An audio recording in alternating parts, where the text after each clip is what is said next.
അസ്സലാമു അലൈക്കും വറഹ്മത്തുള്ളാഹി വബറകാതുഹു. അൽഹംദുലില്ലാഹി വസ്സലാത്തു വസ്സലാമു അലാ റസൂലില്ലാഹി വഅലാ ആലിഹി വസഹ്ബിഹി അൽ ഫായിസീന ബിറിളല്ലാഹി അമ്മാ ബഅദ്. സഹോദരങ്ങളെ, 93-94 സൂറകൾ, വദ്ദുഹ വല്ലൈലി, അതുപോലെ അലം നശ്റഹ്, ഇതിലെ 4 പ്രവചന പ്രധാനമായിട്ടുള്ള ആയത്തുകളെ സംബന്ധിച്ച് കഴിഞ്ഞ എപ്പിസോഡിൽ നമ്മൾ സൂചിപ്പിക്കുകയുണ്ടായി. ആ 4 ആയത്തുകൾ വലൽ ആഖിറത്തു ഖൈറുൽ ലക മിനൽ ഊലാ വലസൗഫ യുഅ്തീക റബ്ബുക ഫതർളാ ഇൻശിറാഹിൽ വറഫഅനാ ലക ദിക്റക ഫഇന്ന മഅൽ ഉസ്രി യുസ്റാ ഇന്ന മഅൽ ഉസ്രി യുസ്റാ. ഈ ആയത്തുകളാണ്. അപ്പോൾ ഈ ആയത്തുകൾ ജബ്ബാർ പറയുന്നത് നബി സല്ലല്ലാഹു അലൈഹി വസല്ലം അവഗണിക്കപ്പെടുകയും അതുപോലെ തന്നെ തൻ്റെ കോംപ്ലക്സ്, ഭരണഭാഷയിൽ കോംപ്ലക്സ്,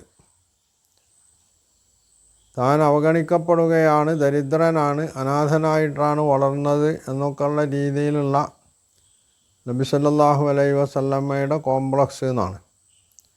ഈ കോംപ്ലക്സാണ് നബി സല്ലല്ലാഹു അലൈഹി വസല്ലമയെ പ്രവാചകത്വവാദത്തെ സംബന്ധിച്ച് ചിന്തിക്കാൻ പ്രേരിപ്പിച്ചിട്ടുള്ളത് എന്നാണ് ജബ്ബാർ പറയുന്നത്.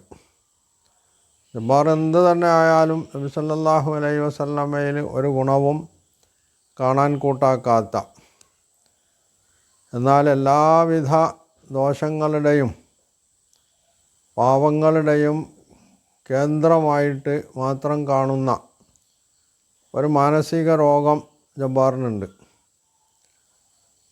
അതുകൊണ്ടാണ് നബി സല്ലല്ലാഹു അലൈഹി വസല്ലമ മക്കയിൽ അവഗണിക്കപ്പെട്ടു. അതുപോലെ തന്നെ നബി സല്ലല്ലാഹു അലൈഹി വസല്ലമ പ്രവാചകത്വവാദം ഉന്നയിക്കുന്നതിന് മുമ്പ് മഹാപാപങ്ങൾ ചെയ്തു. ബിലാലിനെ വിഗ്രഹത്തിൻ്റെ മുമ്പിൽ, കഅബൻ്റെ ഉള്ളിലുള്ള വിഗ്രഹത്തിൻ്റെ തലയിൽ പോയിട്ട് വിസർജിക്കാൻ വേണ്ടി, മലവിസർജനം നടത്താൻ വേണ്ടി പ്രേരിപ്പിച്ചു തുടങ്ങിയുള്ള സാമാന്യ മര്യാദയുള്ള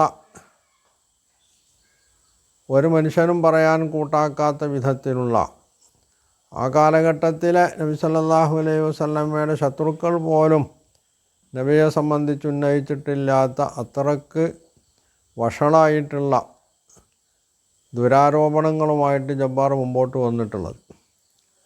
അതിന് പുറമെയാണ് നബി സല്ലല്ലാഹു അലൈഹി വസല്ലം ഈ പ്രവചനങ്ങളിലൂടെ ആത്മസംതൃപ്തി തേടുകയാണ് എന്നുള്ള ജബ്ബാറിൻ്റെ വായ്ത്താരി.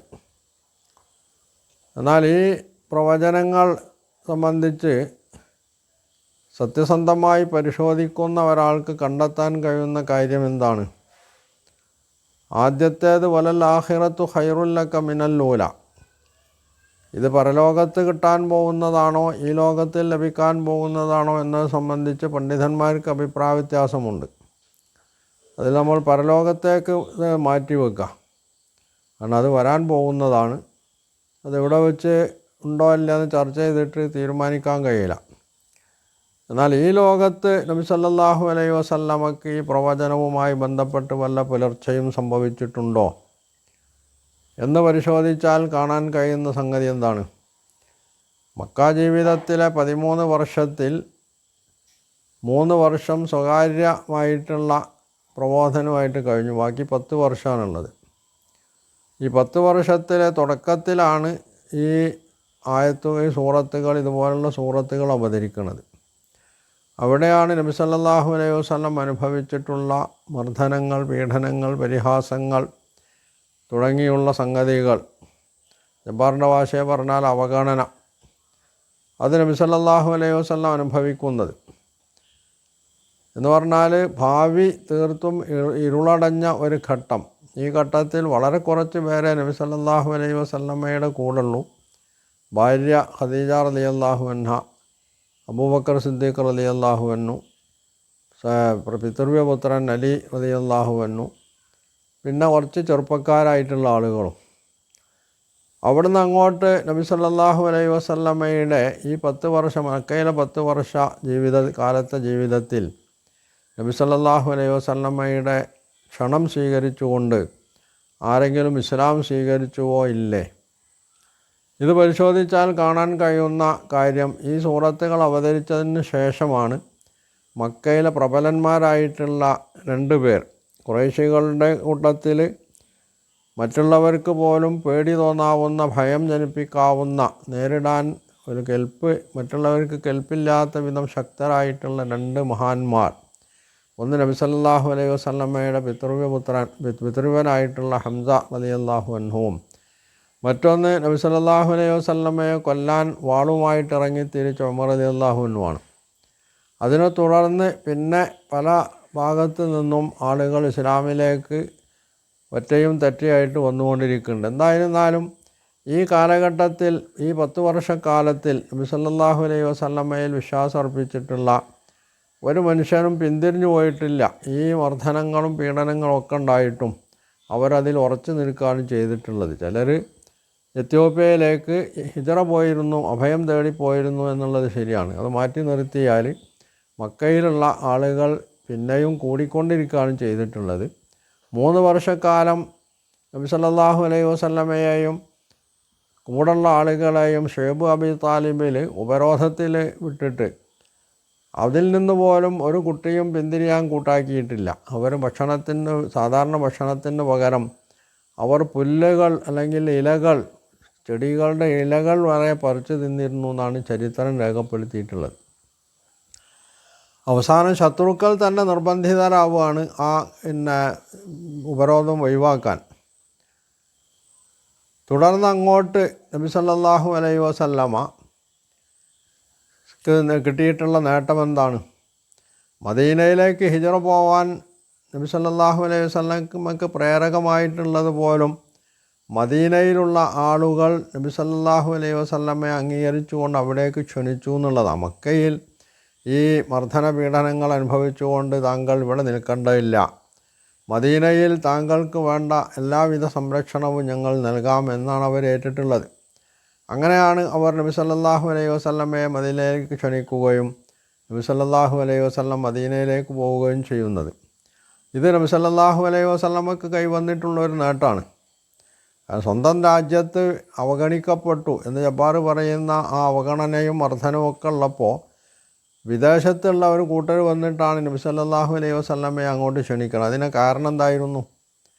മദീന നിവാസികൾ വെറുതെ മൂലയിൽ കിടക്കുന്ന കോടാലിയെടുത്ത് കാൽമേലിടുക എന്ന് പറയുന്നത് പോലെ മക്കയിലുള്ള ആളുകളുടെ ശത്രുത വിളിച്ചു വരുത്താണ് നബി സല്ലല്ലാഹു അലൈഹി വസല്ലമയെ അങ്ങോട്ട് സ്വാഗതം ചെയ്യുന്നതിലൂടെ ചെയ്തിട്ടുള്ളത്. എന്തിനായിരുന്നു അവർ ഇങ്ങനെ ഒരു സംഗതി ഏർപ്പെട്ടത്? അതിന് കാരണമുണ്ട്. മദീനയിലെ യഹൂദന്മാർ നേരത്തെ തന്നെ പറഞ്ഞിരുന്നൊരു സംഗതിയാണ്, മക്കയിലൊരു പ്രവാചകൻ വരാൻ പോകുന്നുണ്ട്, അദ്ദേഹം ഹിജറ ചെയ്ത് ഇവിടെ യഥരിബിലേക്കാണ്. മദീനയുടെ അന്നത്തെ പേര് യഥരിബാണ്. ഇത് അവർ തമ്മിൽ പറയാൻ മാത്രമല്ല, മക്കയിലെ ഔസ് ഖദറജ് തുടങ്ങിയുള്ള ബഹുദൈവ വിശ്വാസികളായിട്ടുള്ള ആളുകളോട് പോലും അവരിത് പറയാറുണ്ടായിരുന്നു. അപ്പോൾ ഇവരുടെ ഈ പ്രവചനം, അവരുടെ തന്നെ വേദങ്ങളിലുള്ള ഈ പ്രവചനം അവരിൽ നിന്ന് കേട്ടിട്ടാണ് ഹജ്ജിന് വന്ന ഘട്ടത്തിൽ മദീന നിവാസികളായിട്ടുള്ള ഈ ആളുകൾ നബി സല്ലല്ലാഹു അലൈഹി വസല്ലമയിൽ വിശ്വസിക്കുന്നത്. അങ്ങനെയാണ് അവർ നബി സല്ലല്ലാഹു അലൈഹി വസല്ലമയെ മദീനയിലേക്ക് ക്ഷണിക്കുന്നത്. മദീനയിൽ എത്തിപ്പെട്ടതിന് ശേഷം പിന്നീട് എന്ത് സംഭവിച്ചു എന്നുള്ളത് ചരിത്രം രേഖപ്പെടുത്തിയിട്ടുള്ളതാണ്. ഹിജറയുടെ 6ാമത്തെ കൊല്ലാണ് ഹുദൈബിയ സന്ധി നടക്കുന്നത്. അതിൻ്റെ മുമ്പാണ് ഖന്തക്ക് യുദ്ധം, അഹ്സാബ് യുദ്ധം എന്ന പേരിൽ അറിയപ്പെടുന്ന യുദ്ധം നടക്കുന്നത്. അവിടെ യഥാർത്ഥത്തിൽ അങ്ങനൊരു യുദ്ധം നടന്നിട്ടില്ല. യുദ്ധത്തിന് കോപ്പ് കൂട്ടി ശത്രുക്കൾ വന്നു. അവരെ ഉപരോധിക്കാൻ അല്ലെങ്കിൽ അവരെ എതിർക്കാൻ വേണ്ടി നബി സല്ലല്ലാഹു അലൈഹി വസല്ലമയും സഹാബികളും തുനിഞ്ഞിറങ്ങി. അവരുടെ തന്ത്രപൂർവമായിട്ടുള്ള ഒരു പ്രവർത്തനം കൊണ്ട് ഖുറൈശികൾക്ക് അങ്ങോട്ട് കടക്കാൻ കഴിഞ്ഞില്ല എന്നുള്ളതാണ്. എന്തായിരുന്നാലും അവിടെ നിന്ന് ഖുറൈശികൾ ഭയപ്പാടോടു കൂടിയാണ് പിന്നീട് തിരിച്ചു പോണത്. ഈ ഘട്ടത്തിൽ നബി സല്ലല്ലാഹു അലൈഹി വസല്ലം പ്രവചിച്ച ഒരു പ്രവചനമുണ്ട്. അത് ഇനി മേലിൽ ഖുറൈശികൾ നിങ്ങളോട് യുദ്ധം ചെയ്യുകയില്ല എന്നാണ്. അതിന് ശേഷമാണ് ഹിജറയുടെ 6ാമത്തെ വർഷം ഹുദൈബിയ സന്ധി നടക്കുന്നത്. ആ സന്ധിയിൽ 10 വർഷത്തെ യുദ്ധവിരാമ കരാറിലാണ് ഏർപ്പെട്ടിരുന്നത്. പിന്നീട് ഖുറൈശികൾ തന്നെ അത് ലംഘിച്ചതിൻ്റെ പേരിലാണ് പിന്നീട് മക്ക ഇസ്ലാമിന് കീഴടങ്ങുന്നത്. അതോടുകൂടി മക്ക കീഴടങ്ങിയതോടുകൂടി സംഭവിച്ചത് എന്താണ്? അറേബ്യ മുഴുവൻ ഇസ്ലാമിൻ്റെ കീഴിൽ വന്നു എന്നുള്ളതാണ്.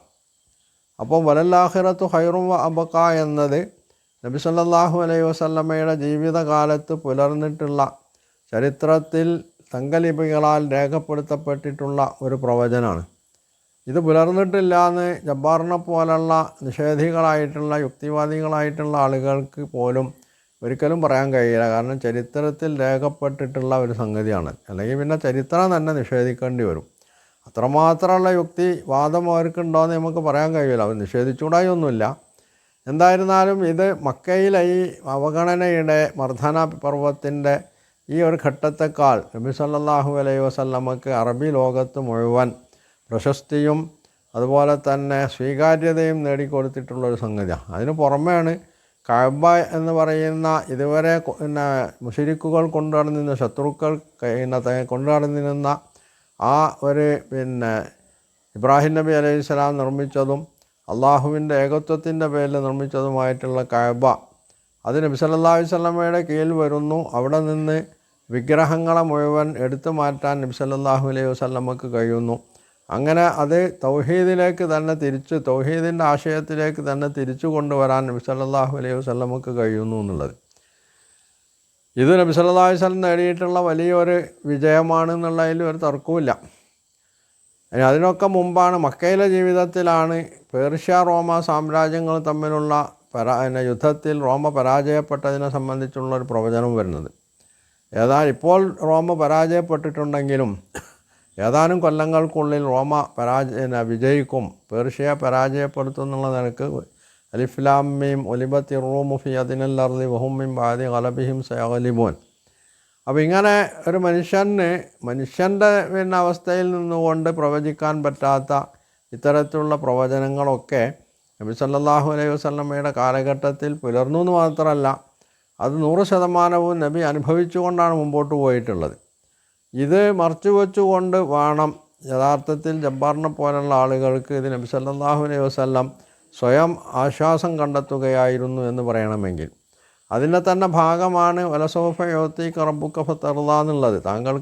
താങ്കളുടെ നാഥൻ നൽകും, അപ്പോൾ താങ്കൾ തൃപ്തനാവും എന്ന് പറഞ്ഞത് ഈ ലോകത്തുള്ളതും ലോകത്ത് ലഭിക്കാൻ പോകുന്ന നേട്ടവും അതുപോലെ പരലോകത്ത് ലഭിക്കാൻ പോകുന്ന നേട്ടവുമാണ്.